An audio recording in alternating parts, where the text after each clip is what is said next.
कि हमें जांच करके ये बताना है कि प्राकृत संख्या यानी नेचुरल नंबर n, यानी n की जगह पे प्राकृत संख्या में क्या देकर रखा है, n देकर रखा है n। अब प्राकृत संख्याएं कौन सी होती हैं, वो संख्याएं जो एक से स्टार्टिंग होती है जिनकी, तो n की जगह पे 1, 2, 3, 4 रेस्ट भी हो सकता है।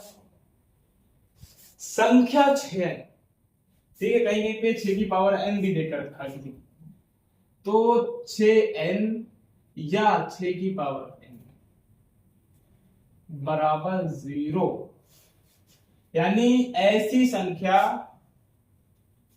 जिसकी 6 से मल्टीप्लाई करी जाए n जो हम लेंगे, जैसे 1 लेंगे तो n की जगह पे 1 लेके 6 से मल्टीप्लाई कर दो, गुणा कर दो, 2 लेंगे तो n की जगह पे 2 लेके 6 से गुणा कर दो, यानी जब इसकी गुणा 6 से करी जाए तो ये क्या 0 पे समाप्त हो जाएगी। कहने का मतलब एक संख्या हमारी 50 है तो ये 0 पे समाप्त हो रही है, यानी ये लास्ट टर्म जिसका लास्ट इसका डिजिट क्या है 0। ऐसी हमारी संख्या 250 है तो हम बोल देते हैं कि इसका लास्ट टर्म 0 है तो ये 0 पे समाप्त हो रही है। तो ये हमसे पूछा गया सवाल।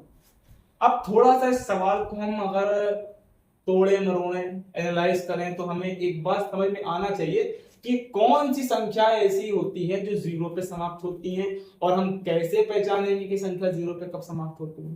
भाई कोई ना कोई तो पहचान हमारे पास होगी, तभी तो हम इस बेस पे सवाल हल कर सकते हैं। अब आपको पहचान ही अगर नहीं पता है तो आप 6 की जगह पे 1 रखोगे, फिर 2 रखोगे, फिर 3 ऐसे रखते चले जाओ, पता ही नहीं चलेगा आपको, टाइम लगेगा ज्यादा और आंसर भी हमारा कुछ आना नहीं है।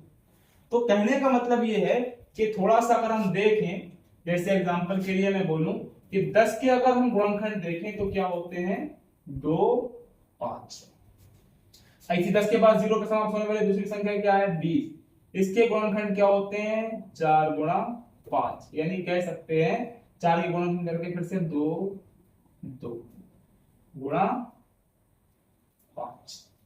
ऐसे 30 के अगर हम देखें तो 30 के क्या गुणनखंड हो सकते हैं 2 गुणा 3 गुणा 5। कहने का मतलब ये है कि एक जो हमारा फॉर्मेट बन गया है कि जितने भी भाज्य संख्याएं हैं, जैसे एग्जांपल के लिए आप 250 देख लो, थोड़ी बड़ी संख्या आ जाएगी, तो क्या हो जाए 250 का 5 गुणा 5 गुणा 2 गुणा 5, 2 पंजे 10, 10 पंजे 50, 50 पंजे 250।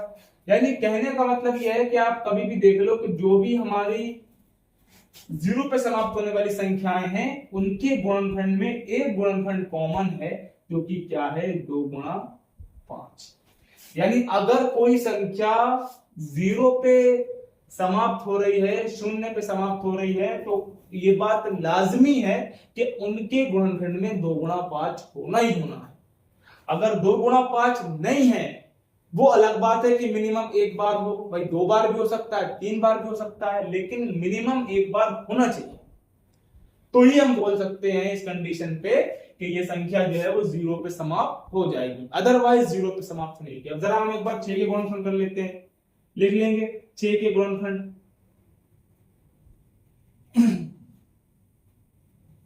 जब 6 के गुणनखंड करेंगे तो हमें पता है कि 2 गुणा 3 और थोड़ा सा और गुणनखंड हम 1 हो गया, यानी इसके गुणनखंड में हमें कहीं पे भी 2 गुणा 5 नहीं दिख रहा, तो हम साफ साफ बोल सकते हैं कि भाई ये 0 पे समाप्त नहीं होगी। हमें हल तो करना नहीं है इसे, हमें थोड़ी सी बस इसमें हिंदी लिख देना है, एक्सप्लेनेशन थोड़ी सी लिख देना है। क्या लिखेंगे, हम बोलेंगे कि किसी भी संख्या के 0 पर समाप्त होने के लिए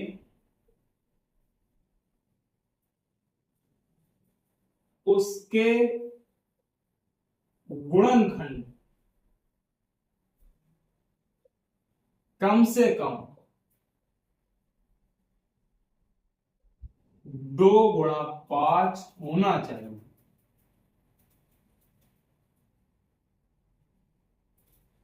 अब ये तो हमें पता चल गई, ये हमारी शर्त है, स्टार बना दो यहाँ पे। अब आगे हमें जो आंसर लिखना है वो थोड़ा सा समझ लेना, हम लिख देंगे चूंकि 6 के गुणनखंड में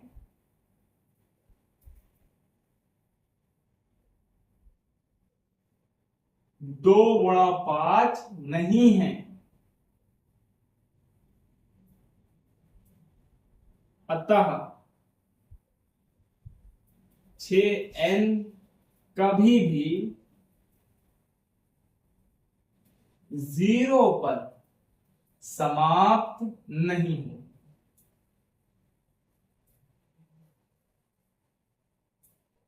इस तरीके से हमें बात करना है, ये हमारा इंपॉर्टेंट सवाल।